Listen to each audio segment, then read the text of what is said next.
This is from the storm, and it's coming high because it's high tide. Right.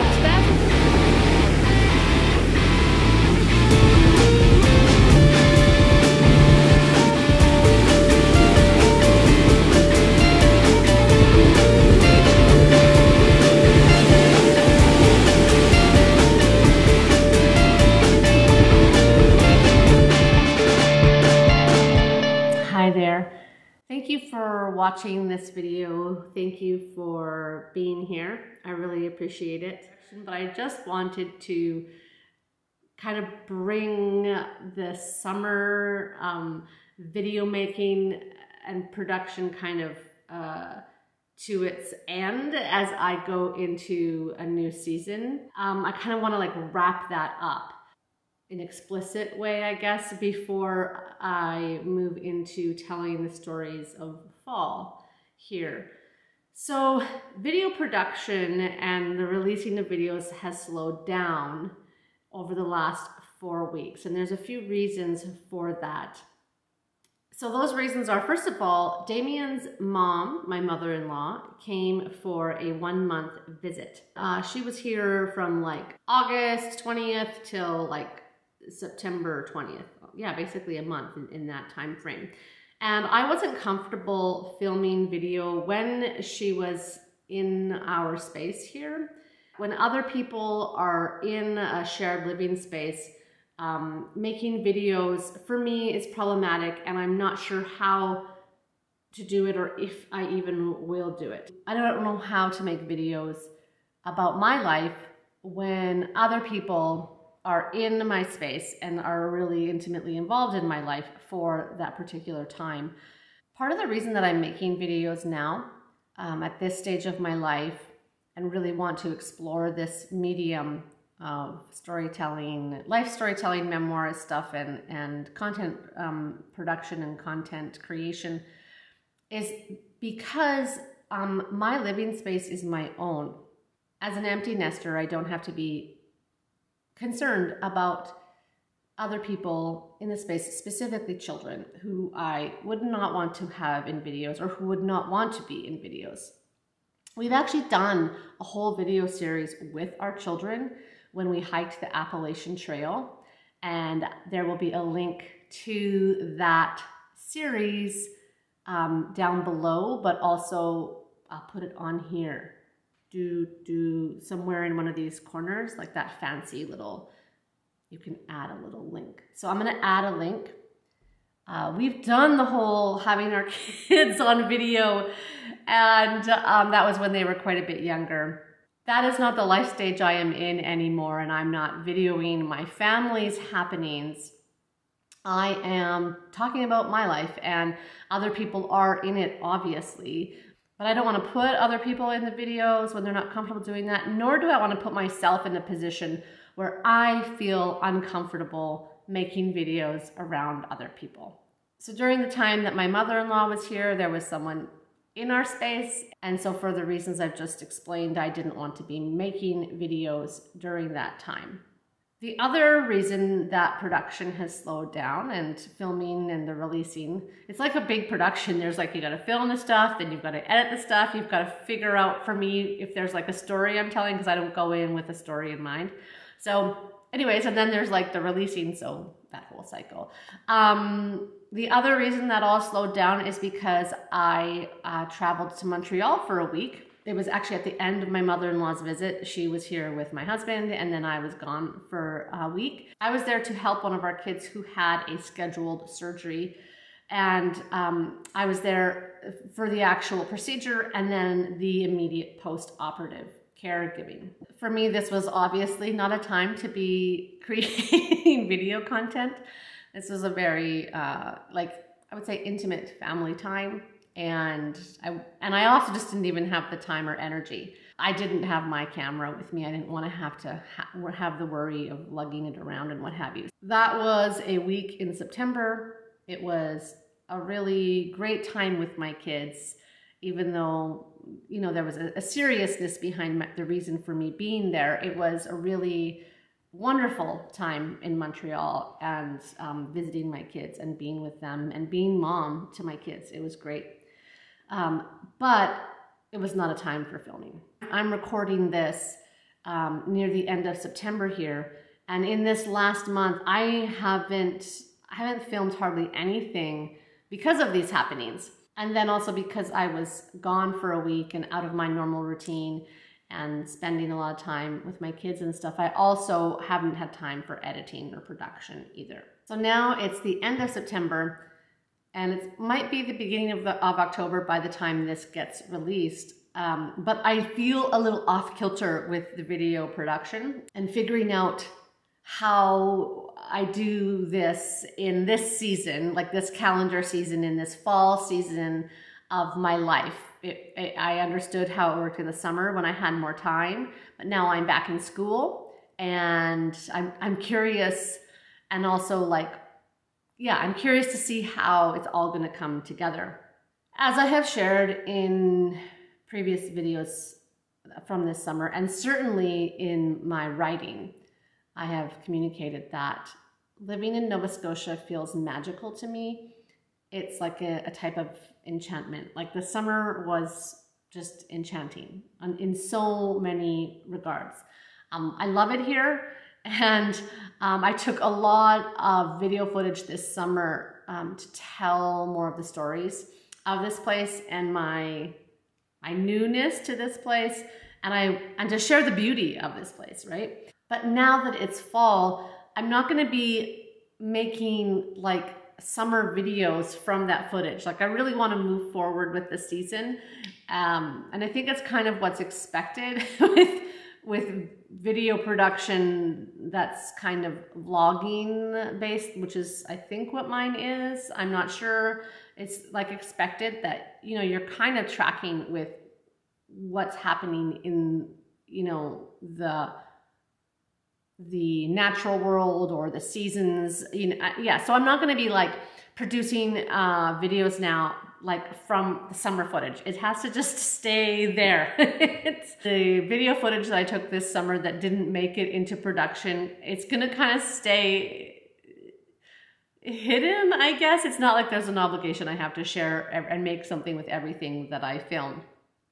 But that makes me a little sad because there was a lot of things that I wanted to share with you. Here's some things that I had filmed that I was hoping to share. There was the garlic harvest, which is really the main thing that I was able to harvest out of the garden this year. Having just moved here, my mom had planted the garlic last fall, and she's generously sharing the harvest with our household. Yeah, so I had filmed that process, and in those videos, or in those clips that I had filmed, anachronistic, it's not filmed, there's no film here. What would we say? In those video clips I had captured, I had digitally, yeah, I don't know that we have a word for that yet. Okay, so anyways, in that footage, I had talked about some of our gardening, or my gardening goals. So other videos were monarchs.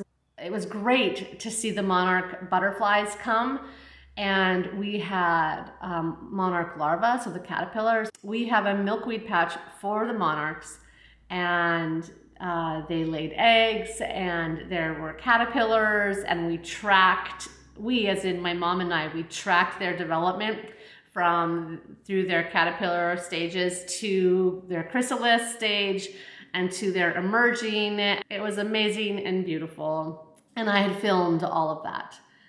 Other things, so we had a wood delivery. Mostly that kind of ties into the story of, or it's a part of the story of heating with wood. We have other heating sources also, but we'll be doing a lot of heating with wood, and I'm really excited about that. And, oh, there's a blue heron flying overhead. Oh, that's beautiful. Okay, sorry. Can't help but just appreciate like the amazing birds that I see flying here.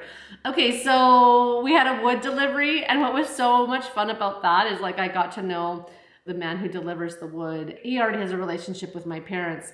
And that kind of relates to the essay that I wrote this summer and videoed on social capital, and like stepping into my parents' social capital here. So I will leave a link to that video, one of these corners. I don't yet know which one to point to, but yeah, you can find the link to the video on Social Capital.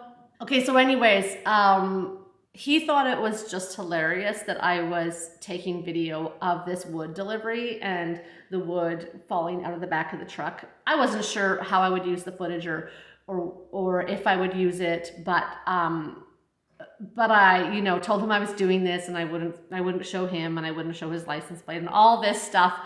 And then we just laughed about the things that people find interesting on YouTube. And when somebody does this work, right, when this is just their daily life, it's like, why would somebody want to watch this? But I thought it was interesting, so I did take video of it, and he had a good laugh about that. I also took video of like the basil. I planted basil, so I did so little. I keep looking up that way because that's the garden. I did so little in the garden this year. But one of the things that I did was I planted basil, and it was a banner basil year. We had so much basil. The basil that we planted did so well, and I've heard this from other people locally. The basil it's a great year for basil. I don't know if it's the temperature was great, and we still have, the basil just keeps going. Like it's a can't stop, won't stop year for basil. So with all that basil, I'm drying basil for dried basil, like a culinary herb. I have more than I need. I made pesto. I could still make more pesto, but I actually don't eat a ton of pesto. So it's kind of like, what do we do with all the basil? Anyways, the basil did amazing, and I did video on that. I also did videos on the late summer insects and the spiders and spider webs, and some of those structures, specifically the spider webs, were just stunning. I find them so beautiful when they have the dew on them. I have been watching spiders build webs in the windows that are at the front of our house, and it's been like, you know, watching all summer is basically, they're death traps, right? They're like traps in which spiders catch insects, and I don't know that they catch other spiders. I don't know. Anyways, they catch insects and eat them, and been watching this. It's like kind of like a science show here in the dining room, in the living room. So I have like, yeah, I took footage of that, and I just found it interesting and also very beautiful. There's also, speaking of like the fauna, I had so many blue jays visiting and other birds coming to the yard, and I just have taken a lot of delight in that, and took video of especially the blue jays. There's so many of them and they come so often, so it's been easy to get my camera out and take video of them. We did more beach walks during August that I took video of. Oh, another interesting thing is I took video of the transformation of my office into our guest room in preparation for my mother-in-law coming. So my desk, where I do my work and do all my video editing and my writing. So when I say my work, I kind of mean my paid work, but it's also basically encompassing all of anything that I work on the computer, which is, yeah, paid work and my creative work as a writer, and this kind of work as in content creation. Anyways, my desk is in my own office. I have my own office. This is the first time in my entire life that I have had my own dedicated office space, and it is pretty amazing. I really love it. But that space is also our guest room. And what makes it convertible to a guest room is that we have a Murphy bed that my dad built. It's a gorgeous piece of furniture against the wall, and then you pull it down when you want to make the bed up. Because my mother-in-law was going to be here for a whole month, I wanted to move my entire desk out so that that space was just kind of entirely hers. I know I still had my bookshelves in there, and you know, but I just really wanted to create as much space for her as possible. So I moved my desk out into the living area, which is over that way. We have a large space really behind our couch, and there's like this little alcove And there's quite a bit of space there that is just sits empty normally. And I'm not sure if we're going to do something with that space at some point, but it was the perfect space to move my desk while my mother-in-law was here. And I videoed that whole process of getting the room ready. I love making rooms and beds, and I love even cleaning the bathroom. I like cleaning bathrooms anyways, but I like getting a space ready for a guest. It's very satisfying and enjoyable. So I filmed all that. I'm all set up here, and I think the space is going to work really well. I'm hoping I'm not going to whack my head on this huge beam here. I think I've given myself enough space that like I can stand up right here from here and I'm not going to hit it. I just have to be aware that if I'm under here, to be careful. I think and I hope this is going to work well. My one concern is that Damien's office is upstairs in the loft and is completely open also like this. So if I'm talking like this, or more like if he's talking, which he does a fair amount of in meetings, I will hear his voice. My work doesn't involve a lot of meetings or concerns about background noise or that other people would be hearing background noise. We will figure it out together, and we obviously can use headphones and, you know, all of that.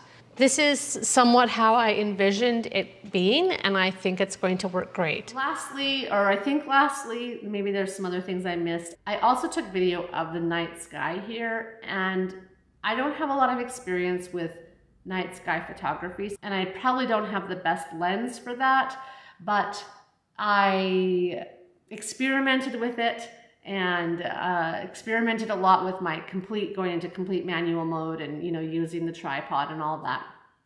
I don't have a great tripod either. So anyways, I did what I could with what I had, and the sky here is just so beautiful. And we had so many beautiful night sky events. Like I didn't get, you know, the meteor showers in August, but the moon, I have been photographing the summer full moons and, you know, the waxing and the waning moons, and as it goes across the sky in front of our house, and the supermoons, which we're having a kind of a row of them through the summer and into the fall months. Yeah, videoing the night sky and the stars. I've been experimenting with that, and I find it, yeah, very beautiful. The one night sky event that I was able to make into a video is what you see in this video, the August supermoon. I already edited those clips in late August before my trip and before, you know, just the busyness of the last couple weeks. And so I'm able to include that here, which I'm really happy about because I loved that event. I loved watching that with my mom and having that experience together. And I also wanted to share my husband's music, the music at the end of that sequence of the waves and the moon and what have you. That is music that my husband composed, played, and produced. And there is a link to his YouTube channel where he is doing mostly just music stuff now, but there's stuff, I think there's some other stuff on his channel from previous parts of our life. I'll leave a link to his channel somewhere on the screen here and down in the description. Since I'm wrapping up summer with this video, I just want to say a few things about this summer. This summer was one of the most beautiful and restorative summers, perhaps of my entire adult life. This summer was certainly one of the best in recent memory. You know, in terms of summer being a time that restores you, and I understand that people will experience summer differently depending on where they live and their temperament, their personality, and what summer feels like to them. But for me, summer is a restorative time and a high energy time just because the length of the days. I look to be like physically, mentally, and emotionally restored during summer and like charged. And that completely happened this summer to an extent and degree that I don't know that I've ever experienced. You know, that's why I'm saying I think it's one of the best summers that I've had in my adult life. And I think that's because of the, I don't know, the uniqueness or the change in my situation. Moving like I did this summer to a beautiful place where the summer has been spectacular in terms of summer conditions. And I'm moving into close proximity with people I love and care about. And I'm experiencing the freedom of the empty nest, which I really recommend. It's been amazing. I have not had the sadness that some people experience with the emptying of the nest. I certainly felt grief before our move and in the period of our move of leaving our kids, but the summer experience was not one of grief and sadness at all. So those factors combined have made for an amazing summer, and I will probably be talking more about my empty nest experience in upcoming videos. We'll see. You know, I would like to share some of my experience with that as it's happening. So I want to wrap up this video. It's definitely time and bring all, like, I guess the content and all this summer storytelling like to the present. So fall has arrived on the calendar and the days are still so lovely here. We haven't had a frost yet. It's a lovely fall in Nova Scotia, and you know, you don't proceed right to winter like you do in some places in Canada. There's just lots more days to enjoy. We have a lot of oaks and other hardwoods like around the edges of our property. And on our property, but also like onto the neighbor's property that we can see across the field. And those, I'm noticing a lot of orangish and brown leaves. I haven't seen a lot of the, you know, the scarlet red maple leaves, which are so lovely. And I'm curious to see how much of those we will see in this area. I know there are some around here, but those, oh, I love those red colors in the fall, and I don't know how much they are affected by summer precipitation. This is the thing I don't know, but we have had a fairly dry summer, so I don't know if that will affect, you know, how bright red the maple leaves will be. But we have yet to see a lot of that. What we're seeing a lot of is the browns and oranges, but still lots of green. When I look out here, I'm like mostly just green. This month, I returned to my part-time graduate studies, which will be wrapping up in the coming months. I started my master's program 4 years ago in January 2021. And back in December 2020, I published a video about the decision-making process that led me into the program that I'm just wrapping up now. You can find that video. I'll have a link to it here on the screen, and then also a link in the description. And that video was about the decision-making process that led me to that program. But that's soon coming to an end. We'll see what comes after that. That's to be determined. But now that I'm back in school, I have less free hours for, you know, video editing and production. So I'm not sure yet how that will influence and affect the video production here and the rate at which I release. We will see. So many things remain to be seen, right? There are many stories that I want to tell here and that I want to tell with video. So I'm hoping that I'll be able to keep up the production to something that feels good for me, sustainable for me, and doesn't go too long between, you know, installments, so to speak. I also wanted just to mention one thing that is happening this fall that I have made a video about. It was just a video on my phone, but I did post it to YouTube. Again, I will share the link somewhere in this frame. And that is a video of the building that's happening on site this fall, which is really exciting. There's a building project happening at the sanctuary, and you can get all the details in that video. That's all I have to say, which actually turned out to be quite a bit, to wrap up the summer series, let's say, to just kind of close the summer storytelling and close that chapter and make way for what stories are going to be told this autumn. And so I'm signing off for now. Thank you so much for watching. And yeah, if you made it this far, wow. Thank you for being here. I really appreciate it. And I look forward to seeing you again soon.